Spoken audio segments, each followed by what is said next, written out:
palangga, mayong udto. Ito magluluto ho tayo ng ginataang munggo. Meron ho tayong ginayat na karne, sibuyas, at bawang, kamatis. Ayan pa, hindi nagayat yung ating ampalaya. Totally ampalaya talaga, pero walang ampalaya. Kaya kalabasa at saka chinginsay at dalawang kanagata. Ayan po. Wait yun na lang proseso at mag-isa po tayo muna. Ayan ho, start na ho tayo. Maglagay na muna tayo ng ilang piraso ng karne para kunwari magkaroon siya ng sariling mantika. Ayan o. Huwag tayo maglagay ng mantika. Kasi magmamantika itong karne. Ayan o. Ilagay na natin lahat.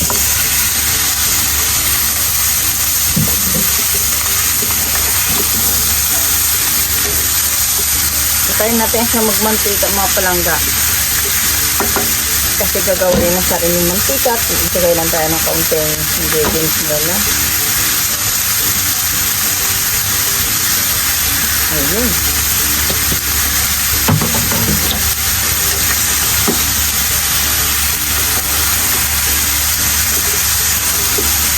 Ayan o, tingnan niyo po. Sabi ko huwag na tayo maglagay ng mantika kasi nga mamantika itong baboy.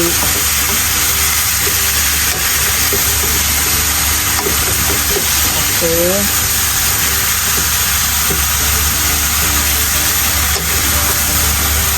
Saka natin igisa ang ating bawang, sibuyas pag mamantika na itong baboy na to. Shout out pala sa inyong lahat dyan sa sumusuporta sa aking channel. Sa aking channel, mega love shout out and salamat po ng marami. Ayan po, ito po ay lutong probinsyana. Luto ni Judy Tanaka. Ayan po, anuhin na natin golden brown yan.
Sa ano ko na siya i-add sa panglas na. Hindi ko nilagyan to ng bagoong, ayaw ko na may lagyan to ng bagoong or kasi naman ho ito ginataan naman po ito ginataang munggo. po masustansya. Ang iba nilalagyan yata ng bagoong ano. Ang gatang munggo nila. Tama ba ako? Sa akin, hindi na. Okay na tong ganito.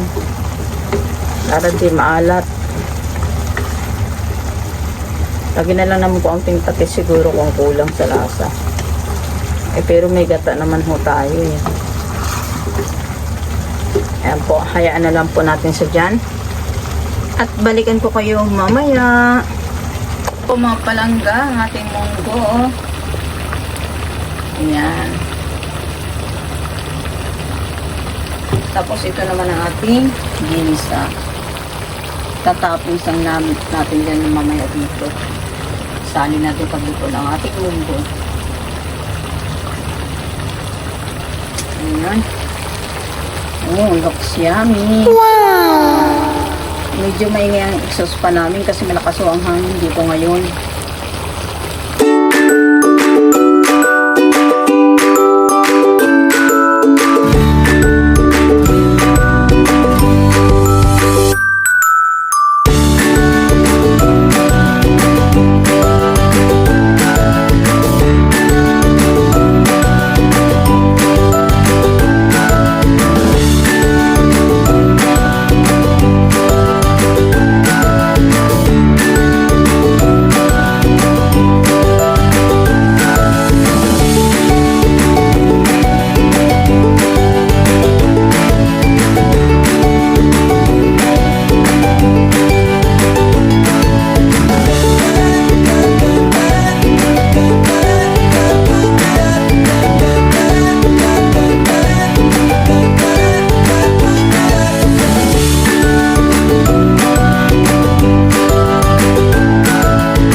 Mga palangga, luto na ang ating ginatang munggo. Ano po masasabi ninyo?